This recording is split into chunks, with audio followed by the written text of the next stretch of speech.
মাঝি সেখানে পাশে ওনার ভজন করতেন এবং বিশেষ করে ভাগবতের ভাষ্য রচনা করতেন। অনেক ব্রজবাসীরা বাবাজিরা আসতেন প্রপাদের, সবাই এসে বৃন্দাবনের একটা বউল আছে, সবাই বলে রাধে রাধে, রিক্সাওয়ালারা বলবে রাধে রাধে, আমরা বলি যেমন সিলেটে বলে ড্রাইভার, বা কোনো গাড়ির সাইড দিলেন এই সাইড সাইড, তারপর তারা বলবো না রাধে রাধে, সব কাছে রাধে রাধে।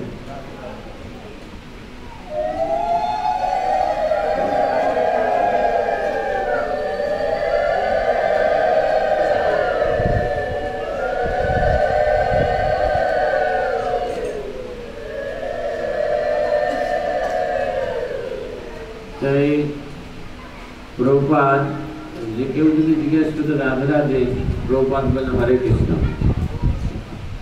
হরে কৃষ্ণ। রাধার নাম উচ্চারণ করেন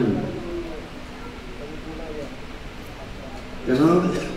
রাধা নাম একমাত্র কৃষ্ণ উচ্চারণ করবে, হরে কৃষ্ণ।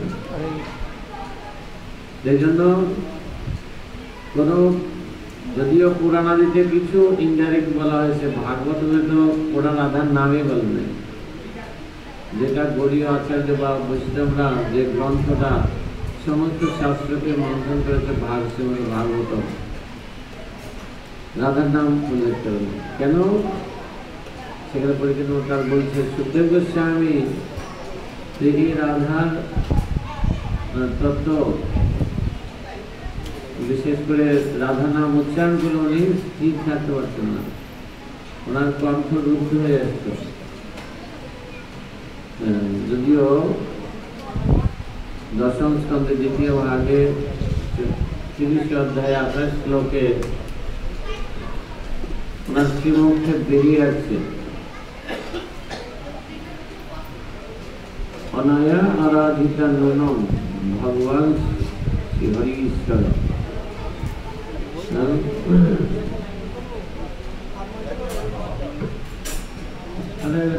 আমাকে দূর লাগে, এটা কারণ শোনা যাচ্ছে।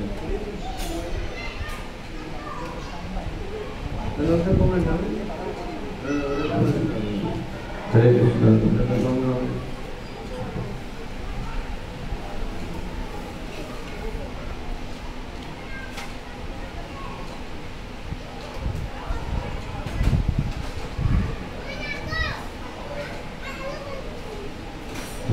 হরে কৃষ্ণ, হরে কৃষ্ণ। ঠিক আছে।